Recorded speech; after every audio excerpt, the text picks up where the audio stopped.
Après 2 jours de discussion entre le chef de l'État, le président du Sénat et des parlementaires de l'opposition, les 2 partis, à savoir l'exécutif et le législatif, ne sont pas parvenus à trouver d'accord sur la nature et la composition du Conseil électoral provisoire dans la perspective des élections. Plusieurs propositions ont été rejetées par les 2 partis et suite à cette rencontre et dans des déclarations faites à la presse, le président Martelly, qui dit rester fidèle à l'accord d'El Rancho, a fait savoir qu'il appliquerait l'article 12 de cet accord. Le sénateur Tonke Exilius, qui représentait l'opposition, qui était proposé lui-même, qu'il a changé 3 mondes dans le Conseil électoral. Et il a insisté tout sur le fait qu'il y a 2 lots qui vous quimber. 2 lots, c'est 2 lots qui proposent que c'est une grande majorité de sénateurs et du côté de l'exécutif nous avons penché sous proposition vice-président de l'Assemblée nationale, proposition sénateur André Sichet. Et président du Sénat, c'est la vice-président du Sénat. Sénateur André Sichet, nous avons campé sous proposition là, ou du moins une majorité qui était en faveur de la proposition ça, et nous pensons que nous avons avancé. C'est là que nous avons campé hier. Nous ne pouvons pas les détails, mais nous avons dit que sur quelques représentants parti opposition, peut-être qu'ils vont consulter avec l'équipe par eux et vous dire nous avons venu, nous avons débattre. Donc nous avons un pile espoir. Vous dire là nous tournons, nous avons campé sous position ça, nous ne pouvons pas avancer. Nous ne pouvons pas avancer. L'exécutif n'a pas avancer dans ce sens. Nous changer. D'après l'accord Lanchoa d'ailleurs, qui c'est boussole nouveau dia parce que son accord qui est issu de longues heures de travail, côté que tout secteur politique, société civile a été réunie dans El Rancho pour nous déboucher son compromis. Nous avons dit que nous ne pouvons pas sortir de l'accord là. Donc dans ce sens, ça a changé 3 mondes.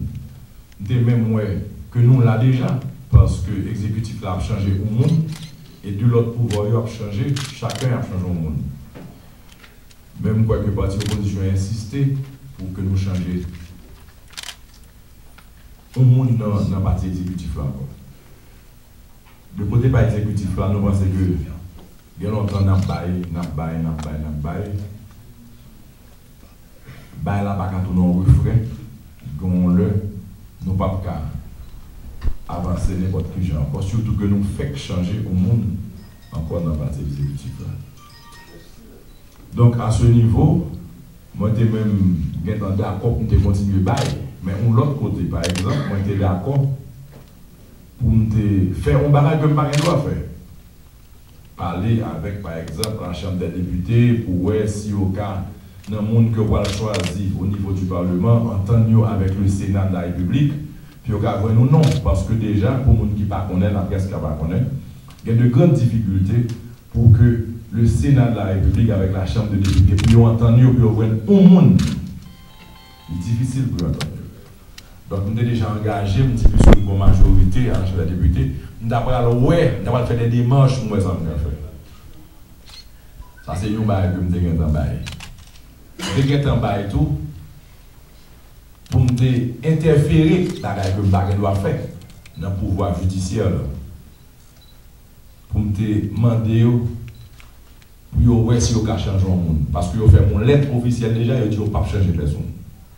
Dans ce que nous doit faire, nous sommes d'accord pour faire une démarche pour voir si on peut changer le monde.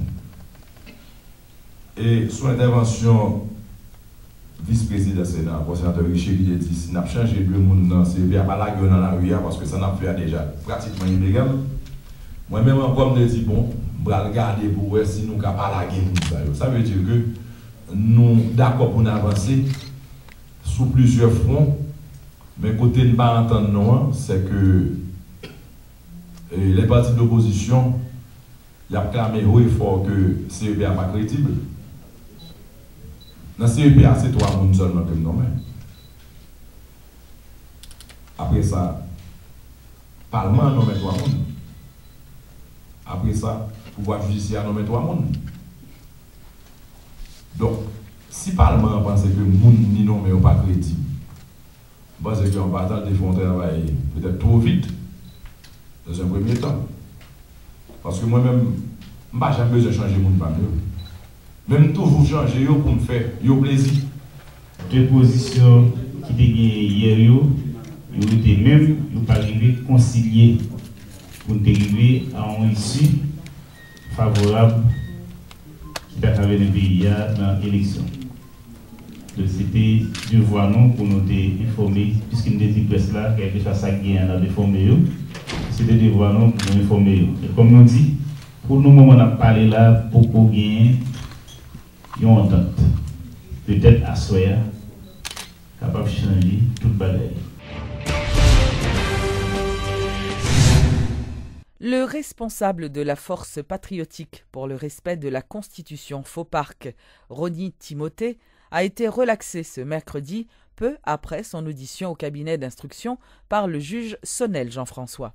Selon l'un de ses avocats, Maître Newton Saint-Just, Rony Timothée a bénéficié d'une liberté provisoire et doit retourner au cabinet d'instruction pour des suites légales.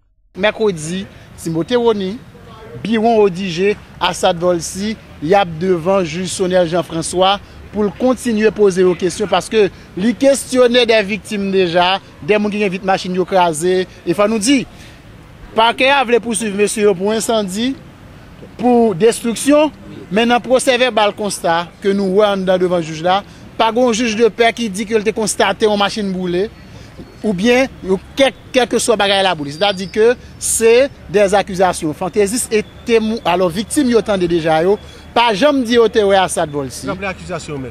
Comment? C'est destruction, incendie et puis provocation à des crimes.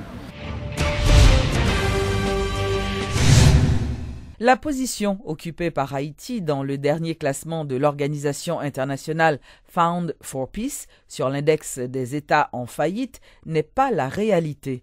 C'est ce qu'a laissé entendre le directeur de cabinet du Premier ministre, Karl Jean-Louis, qui voulait dénoncer ce qu'il appelle la mésinterprétation de certains en ce qui concerne ce document. Rappelons qu'Haïti est placé sur la liste rouge des 10 États les plus faillis de la planète, selon le dernier classement de l'organisation Found for the Peace. Regardez l'année 2010, Haïti était placé 11e par rapport à ça. Si nous regardons en 2011, Haïti était placé 5e. Si nous regardons en 2012, nous étions 7e. Et en 2013, 8e. Indicateur que l'index a choisi, c'est d'abord nous gagnons pression démographique. Pression démographique, là, comme nous connaissons déjà, le ministre Santé a déjà lancé un programme de planning familial pour adresser les problèmes. Nous avons question. Deuxième indicateur qui est, c'est réfugiés ou bien déplacement. Donc, après 12 janvier, nous connaissons que, dans le cadre de politique de retirer les gens en battante, dans le l'effort que nous faisons, nous retirons plus d'1 million de monde en battante. Critique qui est faite là, c'est processus là, j'en ai fait là. Mais je crois que UCLBP, surtout à travers Kéké Belizer, il a fait en pile intervention sous ça, ici, dans la radio, sous programme C6 là, qui méthode que nous avons utilisée. Et il y a un pile grogne ou bien des remarques qui fait par des organisations internationales qui eux-mêmes qui étaient dans le secteur humanitaire là, qui étaient voulu que vous faites l'autre jour, mais le gouvernement lui-même nous a décidé pour travailler avec des organisations tant qu'OIM qui participaient dans le déplacement Mounsayo, qui baillent coup de main dans le programme 16-6 là, que nous pensons d'aujourd'hui, qui permettent que nous arrivions à retirer un pile monde en battante. De 2010 à aujourd'hui, côté nous ou encore de 2011, après le tremblement de terre là, et qui côté nous position nous aujourd'hui, c'est que gain ou avancé que fait. Parce que j'entendais des remarques là, je me parle bien contexte classement. C'est pas que nous avons bien plus près de première, c'est l'inverse. Parce que ou descendre de shot là, c'est soit vient améliorer. OK? Donc de 8e de 7e là à 8e, son point que nous gagnons.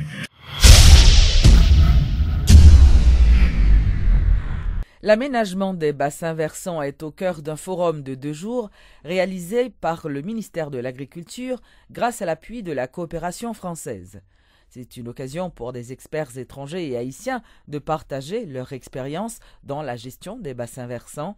Le ministère des Travaux publics, celui de l'Environnement et également des responsables d'ONG prennent part à cette réunion pour améliorer la qualité de l'environnement haïtien.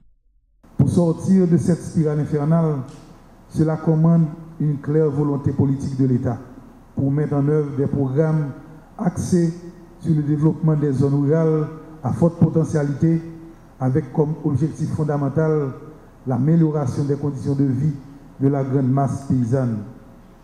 Cela implique encore le recours à de fortes mesures coercitives pour prévenir les conséquences graves qui mettent en péril nos braves et valeureux concitoyens et aggravent la situation environnementale du pays.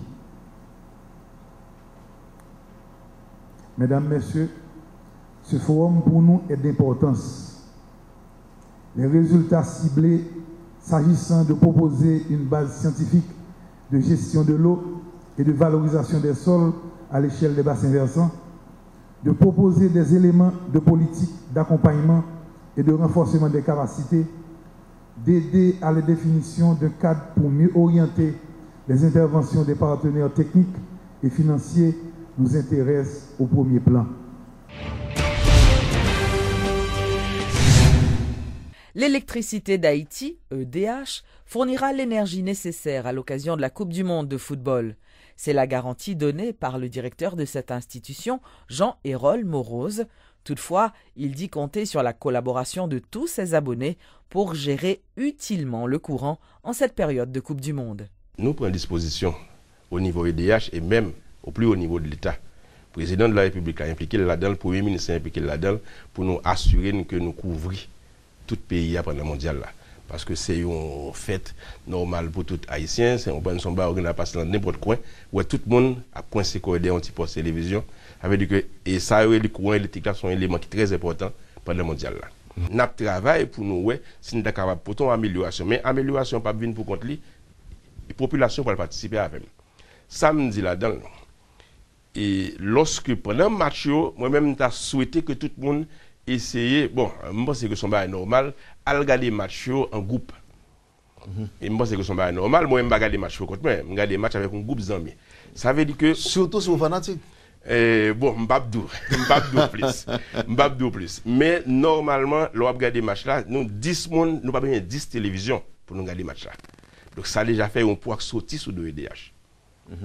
Et donc, ça veut dire que là, nous regardons dans le groupe là, et puis bon, les salams, quand on connaît que long quartier, il y a un groupe qui a regardé. Mais si c'est chaque cas pour nous obliger à contrôler les salles, parce que chaque circuit qu'on est limité, par exemple, à 10 MW. On circuit à 10 MW. Circuit, par exemple, qui est bon problème, c'est circuit la caille moyen, c'est circuit route de frais là. Circuit route de frais, des fois, qu'on y va à 13 MW.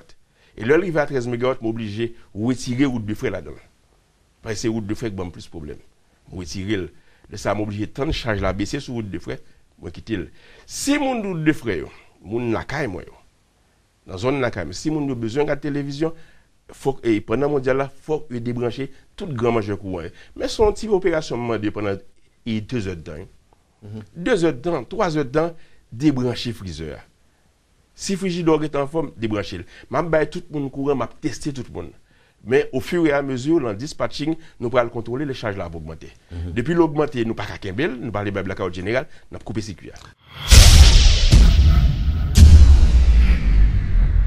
Lancement ce mercredi par la Sogexpress de concert avec la Fédération haïtienne de football de la 2e édition du programme de valorisation des joueurs du championnat national de première division en présentant le concours appelé Joueurs favoris Sogexpress 2013. Ce programme donnera l'opportunité aux fans du foot national d'élire le meilleur joueur de la saison 2014 parmi les 12 joueurs sélectionnés selon Franck Lanois de la Sogexpress. Le président de la Fédération haïtienne de football, Dadou Jambar, a salué l'initiative de la Sogexpress pour la création de modèles dans notre société. Il demande au secteur privé de suivre cet exemple pour l'avancement du sport roi haïtien. Nous voilà partis pour une seconde campagne de valorisation des talents du football national. Tout d'abord, je tiens à féliciter Charles Hérol Jr., le premier joueur favori Sogexpress, voté en 2013 par 35 767 clients de nos bureaux à travers le pays. Cette année, 11 nouvelles vedettes du football haïtien, en fait qui sont là parmi nous, vont émerger grâce à votre support. Messieurs les journalistes, grâce à vos encouragements, vous, spectateurs des différents stades du pays où se joue le championnat haïtien de football professionnel, grâce à vous, clients de la Sogexpress, qui allez voter chaque jour, chaque fois que vous recevez ou expédiez un transfert Western Union dans les différents bureaux de la Sogexpress à travers le pays. Et vous, clients de la Digicel, par un SMS à partir de votre portable. La sélection haïtienne de moins de 14 ans est en train de gagner ou de pulvériser les îles Vierges au stade par 24-0. En tout, il faut donc privilégier les joueurs. Nous pouvons donc féliciter la Sogexpress, ses partenaires, mais également vous tous, journalistes, qui accompagnez le football haïtien dans cette promotion, à vous tous, dirigeants de clubs, qui vous dépensez tous les jours pour permettre aux joueurs d'être encore meilleurs, en les motivant, mais en les plaçant dans les conditions idéales, compte tenu de vos moyens limités, pour exprimer leur talent de footballeur. Et les partenaires qui nous encouragent, qui nous encadrent, qui nous apportent des moyens, qui nous apportent des ressources, à la fédération, au club, au football des jeunes, nous les glorifions chaque jour et nous encourageons toute la communauté haïtienne à les accompagner en les adoptant comme clients, comme partenaires extrêmement solides.